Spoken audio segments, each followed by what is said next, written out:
ವೀಕ್ಷಕರೇ, ದಾವಣಗೆರೆ ದಕ್ಷಿಣದ by election, Davanagere ದಕ್ಷಿಣ ವಿಧಾನಸಭಾ ಕ್ಷೇತ್ರದಿಂದ ಕನೆಕ್ಟ್ ಕರ್ನಾಟಕ ಮತ್ತು ಪ್ರತಿಕ್ಷಣ ಜಂಟಿ ಸರ್ವೆಯನ್ನ ಮಾಡ್ತಾ ಇದೀವಿ ಕಳೆದ ಕೆಲ ದಿನಗಳಿಂದ.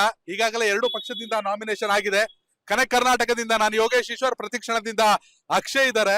ಅಕ್ಷಯ್, ಮೊದಲನೇ ರಿಯಾಕ್ಷನ್ ಹೇಗ್ ಅನ್ನಿಸ್ತಾ ಇದೆ? 2 ಪಾರ್ಟಿಯಿಂದ ನಾಮಿನೇಷನ್ ಫೈಲ್ ಆಗಿದೆ. ಯೋಗೇಶ್, ಈಗ ನಾವು ನಿನ್ನೆ ನಾಮಿನೇಷನ್ ಫೈಲ್ ಮಾಡುವಂತ ಸಂದರ್ಭದಲ್ಲಿ ನೀವು ಕೂಡ ಇದ್ರಿ, ನಾವು ಕೂಡ ಇದ್ವಿ. ನಿನ್ನೆಯ ವಾತಾವರಣ ಮತ್ತು ಈ ಕ್ಷಣದವರೆಗಿನ ವಾತಾವರಣವನ್ನ ನಾವು ಗಮನಿಸ್ತಾ ಇದ್ರೆ ಟಫ್ ಫೈಟ್ ಇದೆ. 2 ಪಕ್ಷಗಳಿಗೂ ಕೂಡ ಟಫ್ ಫೈಟ್ ಇದೆ. ಕಾಂಗ್ರೆಸ್ಗೂ ಕೂಡ ಟಫ್ ಫೈಟ್ ಇದೆ, ಬಿಜೆಪಿಗೂ ಕೂಡ ಟಫ್ ಫೈಟ್ ಇದೆ. ಬಟ್ ನೀವು ನಾಮಿನೇಷನ್ ಬಗ್ಗೆ ಹೇಳೋದಾದ್ರೆ ಕೆಲವು ಸ್ಪೆಷಾಲಿಟಿ ಇತ್ತು, ನೀವು ಗಮನಿಸಿದ ಪ್ರಕಾರ. ಅದ್ರ ಬಗ್ಗೆ ಒಂಚೂರು ಹೇಳಿ ಯೋಗಿಜಿ. ಇಲ್ಲಿ ಖಂಡಿತವಾಗ್ಲು ನನಗೆ ಅನ್ನಿಸ್ತಾ ಇರೋದು, ನಾಮಿನೇಷನ್ ಯಡಿಯೂರಪ್ಪ ಅವರು ದಣಿವರಿಯದಂತೆ ಸತತವಾಗಿ ಬಿರು ಬಿಸಿಲಿನಲ್ಲಿ ನಿಂತ್ಕೊಂಡಿದ್ದು ಬಿಜೆಪಿಗೆ ಅತಿ ದೊಡ್ಡ ಶಕ್ತಿ. ಆದ್ರೆ ಕಾಂಗ್ರೆಸ್ಸಿಗೆ ಕಾರ್ಯಕರ್ತರೇ ದೊಡ್ಡ ಶಕ್ತಿ ಆಗಿದ್ರು. ಇಲ್ಲಿ ಹಣ ಕೊಟ್ಟು ಕರ್ಕೊ ಬಂದ್ರ ಅಥವಾ ಕಾರ್ಯಕರ್ತರೇ ಬಂದ್ರ ಗೊತ್ತಿಲ್ಲ, ಪ್ರತಿಯೊಬ್ಬರು ಕೂಡ ಸಮರ್ಥನ ಹೆಗಲ ಮೇಲೆ ಹೊತ್ಕೊಂಡು ಇದೇ ಜೋಶ್ ನಲ್ಲಿ ನಾವು ವಿಧಾನಸೌಧ ಕರ್ಕೊಂಡು ಹೋಗ್ತೀವಿ ಅನ್ನೋ ಜೋಶ್ ಕಾಣಿಸ್ತಾ ಇತ್ತು. ಇಲ್ಲಿ ಮುಖ್ಯವಾಗಿ ನೋಡ್ಬೇಕಂದ್ರೆ ಈ ಬಾರಿಯ ಚುನಾವಣೆ ಪ್ರತಿಷ್ಠೆ ಅಂತ ಹೇಳ್ತಾ ಇದ್ದಾರೆ. ಆದ್ರೆ ಇದು ಪ್ರತಿಷ್ಠೆ ಅನ್ನೋದಕ್ಕಿಂತ ಹೆಚ್ಚಾಗಿ ವಯಸ್ಸಿಗಿಂತ ಹೆಚ್ಚಾಗಿ ಸಮರ್ಥಿನ ವಿಚಾರಗಳ ಮೇಲೆ ನಡಿಬೇಕಾಗಿರುವಂತ ಚುನಾವಣೆ. ಅವ್ರ ಫ್ಯಾಮಿಲಿ ಬ್ಯಾಕ್ ಗ್ರೌಂಡ್ ಏನೋ, ಅವ್ರ ವಯಸ್ಸೆಷ್ಟು, ಅವೆಲ್ಲ ಬೇಕಾಗಿಲ್ಲ ಪೋಸ್ಟ್ ಮಾರ್ಟಮ್. ಯಾಕಂದ್ರೆ ಟಿಕೆಟ್ ಅನೌನ್ಸ್ ಆಗೋಗಿದೆ, ಅವ್ರ ಬ್ಯಾಕ್ ಗ್ರೌಂಡ್ ಏನ್ ಬೇಕಾದ್ರೆ ಇರ್ಬೋದು. ಇದು ಒಂದು ಪ್ರತಿಷ್ಠಿತ ಕುಟುಂಬ. ಮತ್ತೊಂದು ಕಡೆ ಬಿಜೆಪಿಯ ಭಾವನೆಗಳೊಂದಿಗೆ ನಡೀತಿರುವಂತ ಚುನಾವಣೆ. ಅಕ್ಷಯ್, ತುಂಬಾ ಸ್ಪಷ್ಟವಾಗಿ ಗಮನಿಸ್ಬೇಕು, ದಾವಣಗೆರೆ ದಕ್ಷಿಣದಲ್ಲಿ ಕಮಲ ಅರಳಿಲ್ಲ. ಯಶವಂತ ರಾಜ್ ಯಾದವ್ 4 ಸಲ, ಅಜಯ್ ಕುಮಾರ್ 1 ಸಲ, ಶ್ರೀನಿವಾಸ್ ದಾಸ್ ಕರಿಯಪ್ಪ ಗೆದ್ದೇ ಗೆಲ್ತೀನಿ ಅನ್ನೋ ವಿಶ್ವಾಸದಲ್ಲಿದ್ದಾರೆ. ಆದರೆ ಅಂದುಕೊಂಡಷ್ಟು ಸುಲಭ ಇಲ್ಲ. ನೀವೇನಂತೀರಾ? ಮುಖ್ಯವಾಗಿ ಯೋಗಿಜಿ, ಈಗ ನಾವು ಇಲ್ಲಿ ಗಮನಿಸಿದ ಪ್ರಕಾರ ಬಿಜೆಪಿಯ ಸ್ಟ್ಯಾಂಡ್ ಇರುವಂತದ್ದು ಮುಸಲ್ಮಾನ ಮತಗಳು ಎಷ್ಟು ಡಿವೈಡ್ ಆಗ್ಬೋದು ಅದ್ರ ಬೆನಿಫಿಟ್ ನಮಗೆ ಸಿಗುತ್ತೆ ಎನ್ನುವಂತ ಲೆಕ್ಕಾಚಾರದಲ್ಲಿ ಬಿಜೆಪಿ ಇರುವಂತದ್ದು. ಮುಸಲ್ಮಾನರ ಓಟು 80 ರಿಂದ 90 ಸಾವಿರ ವೋಟ್ಸ್ ಇದೆ ಇಲ್ಲಿ.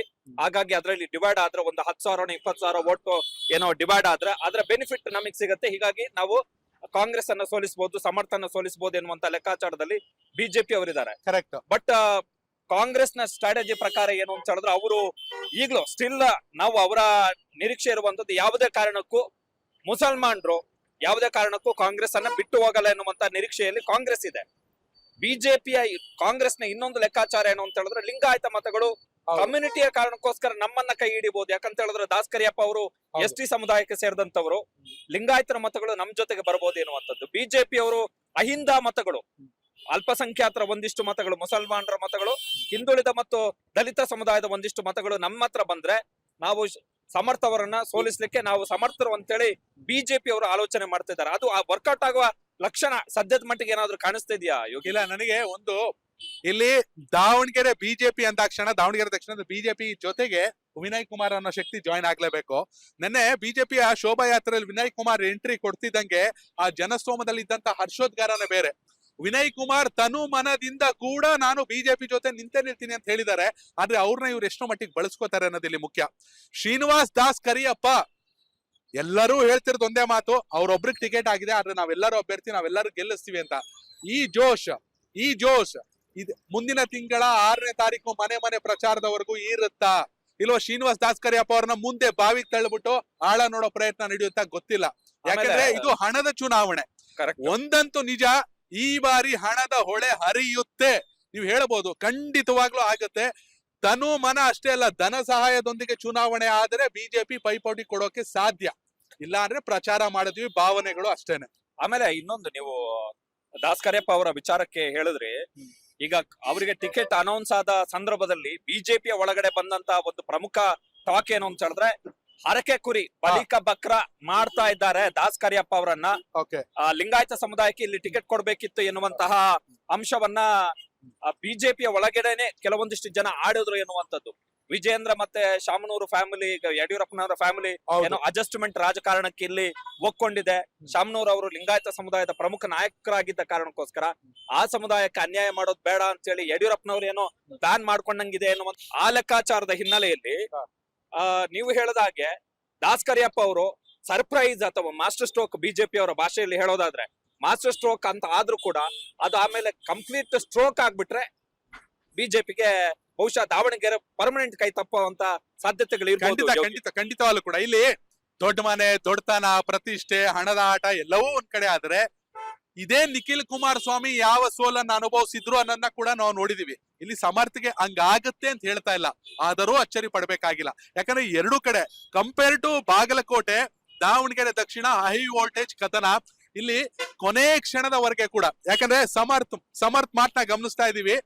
ಹೋಗ್ರಿ ಬನ್ರಿ ನಿಂದ್ರಿ, ಅಜ್ಜ ಅವ್ರ ಬಗ್ಗೆ ಓದ್ಕೊಂಡಿದ್ದೀರಾ, ನಾನು ಹುಟ್ಟದಾಗಿಂದಲೇ ಪ್ರಚಾರ ಶುರು ಆಗಿದೆ, ಇಂಥ ಮಾತುಗಳೆಲ್ಲ ಬರ್ತಾ ಇದೆ.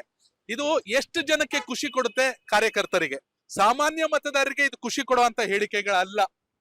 ವಯಸ್ಸಿಗೆ ಮೀರಿದ ಮಾತುಗಳನ್ನ ಆಡ್ತಿದ್ದಾರೆ ಅನ್ನೋ ಮಾತುಗಳು ಕೂಡ ಕೇಳ ಬರ್ತಾ ಇದೆ. ಬಟ್ ಅದೇನೇ ಇರ್ಲಿ, ಅದು ಅವ್ರಿಗಿರುವಂತ confidence. At the same time Srinivas Das Kariyappa ಉತ್ತಮ ವಾಗ್ಮಿ ಅಲ್ಲ. ಅದ್ಭುತವಾಗಿ ಬಿಜೆಪಿಗೆ ಇರುವಂತ ಅತಿ ದೊಡ್ಡ ಶಕ್ತಿ ಭಾಷಣ, ಭಾವನೆಗಳು. ಬಿಜೆಪಿಗೆ ಇರುವಂತ ಅತಿ ದೊಡ್ಡ ಶಕ್ತಿ. ಆದ್ರೆ ಆ ಭಾವನೆಗಳನ್ನ ಯಾವ ರೀತಿ ಶ್ರೀನಿವಾಸ್ ದಾಸ್ ಕರಿಯಪ್ಪ ಎನ್ಕ್ಯಾಚ್ ಮಾಡ್ಕೋತಾರೆ ಅನ್ನೋದು ಕೂಡ ಅತಿ ದೊಡ್ಡ ಪ್ರಶ್ನೆ ಅಂತಾನೆ ಹೇಳ್ಬೋದು. ಖಂಡಿತವಾಗಿ. ಯಾಕಂತ ಹೇಳಿದ್ರೆ ದಾಸ್ ಕರಿಯಪ್ಪ ಅವರು ನನಗೆ ಯಾಕೆ ಟಿಕೆಟ್ ಸಿಕ್ತು ಎನ್ನುವಂತದಕ್ಕೆ ಉತ್ತರವನ್ನ ಕೊಡ್ಬೇಕು. ಯಾಕಂತ ಹೇಳಿದ್ರೆ ಈಗ ಲಾಸ್ಟ್ 2023 ಚುನಾವಣೆಯಲ್ಲಿ ಬಿಜೆಪಿ ಹಲವು ಕ್ಷೇತ್ರಗಳಲ್ಲಿ ಹೊಸ ಮುಖಗಳನ್ನ ಪರಿಚಯಿಸಿತು. ಅದರಲ್ಲಿ ಅಜಯ್ ಕುಮಾರ್ ಕೂಡ ಒಬ್ರು. ಹೌದು. ಆ ಕ್ಯಾಂಡಿಡೇಟ್ ಗೆ ಈ ಎಲೆಕ್ಷನ್ ಯಾಕೆ ಟಿಕೆಟ್ ತಪ್ತು? ನಿಜ. ಯಾಕಂತ ಹೇಳಿದ್ರೆ ಈಗ ಯಾರೇ ಆಗ್ಲಿ ಟಿಕೆಟ್ ಸಿಕ್ಕ ತಕ್ಷಣ ಸೋತ್ರು ಕೂಡ ನೆಕ್ಸ್ಟ್ ಎಲೆಕ್ಷನ್ ಗೆ ಮತ್ತೆ ಟಿಕೆಟ್ ಅನ್ನ ಬಯಸ್ತಾರೆ. ಹೌದು. ಅಜಯ್ ಕುಮಾರ್ ಯಾಕೆ ಟಿಕೆಟ್ ತಪ್ತು? ಯಾಕೆ ದಾಸ್ ಕರಿಯಪ್ಪ ಅವರನ್ನ ಮತ್ತೆ ದಾಸ್ ಕರಿಯಪ್ಪ ಅವರಿಗೆ ಸರ್ಪ್ರೈಸ್ ರೀತಿಯಲ್ಲಿ ಯಾಕೆ ಟಿಕೆಟ್ ಕೊಟ್ರು ಎನ್ನುವಂಥದ್ದು. ಮತ್ತೆ ಉಳಿದ ಕ್ಷೇತ್ರಗಳಲ್ಲಿ 2023ರಲ್ಲಿ ಬಿಜೆಪಿಯಲ್ಲಿ ಈಗ ಲಾಸ್ಟ್ ಎಲೆಕ್ಷನ್ ನಲ್ಲಿ ಫಸ್ಟ್ ಟೈಮ್ ಟಿಕೆಟ್ ಪಡೆದಂತ ಕ್ಯಾಂಡಿಡೇಟ್ಗಳ ಕಥೆ ಏನು ಹಾಗಾದ್ರೆ? ಖಂಡಿತ ಅವ್ರು ಏನ್ ಮಾಡಬಹುದು ಎನ್ನುವಂಥದ್ದು. ಆಮೇಲೆ ನೀವು ನಿಖಿಲ್ ಕುಮಾರಸ್ವಾಮಿ ಅವರ ವಿಚಾರವನ್ನು ಕೂಡ ಎತ್ತಿದ್ರೆ, ಈಗ 2019 ಚುನಾವಣೆಯಲ್ಲಿ ನಿಖಿಲ್ ಕುಮಾರಸ್ವಾಮಿ ಸೋಲಿಕ್ಕೆ ಮುಖ್ಯ ಕಾರಣ ಏನು ಅಂತ ಹೇಳಿದ್ರೆ, ಒಂದೇ ಫ್ಯಾಮಿಲಿ ಅವರಿಗೆ ಜಾಸ್ತಿ ಅಧಿಕಾರ ಬೇಕು ಎನ್ನುವಂತ ಒಂದು ಆ ಗ್ರೀಡಿನೆಸ್ ಏನಿದೆ, ಲೋಭದ ಮನಸ್ಥಿತಿ, ಅದು ಬ್ಯಾಕ್ ಫೈರ್ ಆಯ್ತು. ಅದೇ ತರದ ಪರಿಸ್ಥಿತಿ ಬಹುಶಃ ಇಲ್ಲಿ ಬ್ಯಾಕ್ ಫೈರ್ ಆದ್ರೂ ಕೂಡ ಅಚ್ಚರಿ ಏನಿಲ್ಲ. ಖಂಡಿತ. ಮತ್ತೊಂದ್ ಕಡೆ ಅಕ್ಷಯ್, ನನಗೆ ತುಂಬಾ ಚೆನ್ನಾಗಿ ನೆನೆಸ್ತಾ ಇರೋದು, ಈಗ ಅಲ್ಪಸಂಖ್ಯಾತರ ಕಾಂಗ್ರೆಸ್ಗೆ ವಿರುದ್ಧವಾಗಿ ನಿಲ್ತಾರೆ, ಬಿಜೆಪಿ ಪರವಾಗಿ ನಿಲ್ತಾರೆ. ಗೊತ್ತಿಲ್ಲ ಅದು ಓಟ್ ಆಗಿ ಕನ್ವರ್ಟ್ ಆಗುತ್ತೋ ಅಥವಾ ಇವ್ರಿಗೆ ನೆಗೆಟಿವ್ ಆಗ್ತಾ ಗೊತ್ತಿಲ್ಲ. ಆದ್ರೆ ಇವತ್ತು 40ಕ್ಕೂ ಅಧಿಕ ಜನ ನಾಮಿನೇಷನ್ ಫೈಲ್ ಮಾಡಿದ್ದಾರೆ. ಅದ್ರಲ್ಲಿ 20ಕ್ಕೂ ಅಧಿಕ ಜನ ಮುಸಲ್ಮಾನರು ಇದ್ದಾರೆ. ಆದ್ರೆ SDPI ಆಗಿರ್ಬೋದು, ಅಥವಾ ಯಾವ್ದೋ BSP ಆಗಿರ್ಬೋದು, ಅಥವಾ ಇನ್ಯಾವುದೇ ಏನು OIC ಪಾರ್ಟಿ ಆಗಿರ್ಬೋದು, ಯಾರು ಕೂಡ ಇಲ್ಲಿವರೆಗೂ ಒಬ್ಬನನ್ನ ಗೆಲ್ಲಿಸಿ ವಿಧಾನಸೌಧಕ್ಕೆ ಕಳಿಸಿಲ್ಲ ಕರ್ನಾಟಕದಲ್ಲಿ. ಹೀಗಾಗಿ ಕಾಂಗ್ರೆಸ್ಸಿಗರು ಎಷ್ಟೇ ಪಕ್ಷೇತರವಾಗಿ ನಿಲ್ಬಹುದು, ಬಂಡಾಯವಾಗಿ ನಿಂತರೂ ಕೂಡ ಅಲ್ಟಿಮೇಟ್ ಆಗಿ ಅವರನ್ನ ಬೆಳೆಸಿರೋದು ಕಾಂಗ್ರೆಸ್ ಪಕ್ಷನೇ. ಅಲ್ಪಸಂಖ್ಯಾತರನ್ನ ಜಮೀರ್ ಅಹಮದ್ ಇಂದ ಹಿಡಿದು UT ಖಾದರ್ ಇಂದ ಹಿಡಿದು ಎಲ್ಲರನ್ನ ಗಮನಿಸ್ತಾ ಬಂದ್ರೆ ಯಾವ ಬಿಜೆಪಿ ಕೂಡ ಯಾವತ್ತೂ ಮಣೆ ಹಾಕಿಲ್ಲ ಕಾಂಗ್ರೆಸ್ ನಲ್ಲಿ ಅಲ್ಪಸಂಖ್ಯಾತರಿಗೆ. ಹೀಗಾಗಿ ಕೊನೆ ಕ್ಷಣದಲ್ಲಿ ಅಲ್ಪಸಂಖ್ಯಾತರು ನಮ್ಮ ಪ್ರತಿಷ್ಠೆ, ನಮ್ಮ ಒಂದು ಧರ್ಮ ಅಥವಾ ನಮ್ಮ ಒಂದು ಜೀವನ ನಡಿಬೇಕಂದ್ರೆ ಕಾಂಗ್ರೆಸ್ ಮುಖ್ಯ ಅಂತ ಕಾಂಗ್ರೆಸ್ ಕಡೆ ತಿರುಗಿದ್ರು ಅಚ್ಚರಿ ಪಡಬೇಕಾಗಿಲ್ಲ. ಹೀಗಾಗಿ ಶ್ರೀನಿವಾಸ್ ದಾಸ್ ಕರಿಯಪ್ಪ ಆಟ ಆಡಕ್ ಬಂದವರ, ಆಟ ನೋಡಕ್ ಬಂದವರ ಅನ್ನೋದು ಇನ್ ಕೆಲವೇ ದಿನದಲ್ಲಿ ಗೊತ್ತಾಗುತ್ತೆ. ಜೊತೆಗೆ ಆಟ ಗೆಲ್ಲಕ್ಕೆ ಬಂದಿದ್ದೀನಿ ಅಂದ್ರೆ ಅದು ಯಾವ ಮಟ್ಟಕ್ಕೆ ನುಗ್ತಾರೆ ಅನ್ನೋದು ಕೂಡ ಗೊತ್ತಾಗಬೇಕು. ನೀವೇನಂತೀರ? ಖಂಡಿತವಾಗಿಯೂ ಯೋಗೇಶ್. ಈಗ ಕಾಂಗ್ರೆಸ್ ನಲ್ಲಿ MLC ಗಳ ವಿಚಾರಕ್ಕೆ ಈಗ ಈಶ್ವರಪ್ಪನವರ ಒಂದು ಸ್ಟೇಟ್ಮೆಂಟ್ ಅನ್ನು ಕೊಟ್ರು. ಮುಸಲ್ಮಾನರಿಗೆ ಬಿಜೆಪಿ ಟಿಕೆಟ್ ಬೇಕು ಅಂತ ಹೇಳಿದ್ರೆ ಬಂದು ನಮ್ಮ ಆಫೀಸ್ ಅಲ್ಲಿ ಕಸ ಗುಡಿಸ್ಬೇಕು ಅಂತ ಹೇಳಿ. ಸೊ ಕಸ ಗುಡಿಸಿದ್ರು ಕೂಡ ಕರ್ನಾಟಕದಲ್ಲೇನು ಮುಸಲ್ಮಾನರಿಗೆ ಬಿಜೆಪಿ ಟಿಕೆಟ್ ಕೊಡಲ್ಲ. ಆಮೇಲೆ ಕಾಂಗ್ರೆಸ್ ಈಗ MLC ಗಳ ವಿಚಾರಕ್ಕೆ ಬಂದ್ರೆ ಸಲೀಂ ಅಹಮದ್ ಅವರಿದ್ದಾರೆ, ಸೈಯದ್ ಅವರಿದ್ದಾರೆ, ನಾಸಿರ್ ಅವರಿದ್ದಾರೆ, ರಾಜ್ಯಸಭಾ MP ಗಳಿದ್ದಾರೆ. MLA ಗಳ ವಿಚಾರಕ್ಕೆ ಬಂದ್ರು ಕೂಡ ಇಬ್ರು ಸಚಿವರಿದ್ದಾರೆ, ರಹೀಂ ಖಾನ್ ಮತ್ತೆ ಜಮೀರ್ ಅಹಮದ್ ಖಾನ್ ಇದ್ದಾರೆ. MLA lady Muslim MLA so ಇದು ವೆರಿ ಇಂಪಾರ್ಟೆಂಟ್. ಮತ್ತೆ ಈಗ ಈ ಸಲದ ಟಿಕೆಟ್ ಬಾರ್ಗೇನ್ ನ ಸಂದರ್ಭದಲ್ಲೂ ಕೂಡ ಟಿಕೆಟ್ ಫೈನಲ್ ಆದಂತ ಸಂದರ್ಭದಲ್ಲಿ MLC ಮತ್ತು ರಾಜ್ಯಸಭಾ ಚುನಾವಣೆ ಇನ್ನೇನು ಜೂನ್ ನಲ್ಲಿ MLC ಮತ್ತೆ ರಾಜ್ಯಸಭಾ ಎರಡೂ ಕೂಡ ಚುನಾವಣೆಗಳು ಬರುವ ಹಿನ್ನೆಲೆಯಲ್ಲಿ ಆ ಸಂದರ್ಭದಲ್ಲಿ ಮುಸಲ್ಮಾನರನ್ನ ನಾವು ಕನ್ಸಿಡರ್ ಮಾಡ್ತೀವಿ ಎನ್ನುವಂತ ಭರವಸೆಯನ್ನ ಕಾಂಗ್ರೆಸ್ನವರು ದಾವಣಗೆರೆಯ ಮುಸಲ್ಮಾನ ಸಮುದಾಯಕ್ಕೆ ಕೊಟ್ಟಿದ್ದಾರೆ ಎನ್ನುವಂಥದ್ದು ಒಂದು ಇರ್ತಕ್ಕಂತಹ ಚರ್ಚೆ. ಸೊ ಆ ಆಧಾರದಲ್ಲಿ ನೋಡಿದ್ರೆ ಮುಸಲ್ಮಾನರು ರಾಜಕೀಯ ಪ್ರಾತಿನಿಧ್ಯತೆ ವಿಚಾರಕ್ಕೆ ಬಂದಂತ ಸಂದರ್ಭದಲ್ಲಿ ಕಾಂಗ್ರೆಸ್ನ ಜೊತೆಗೆ ನಿಲ್ಬಹುದು.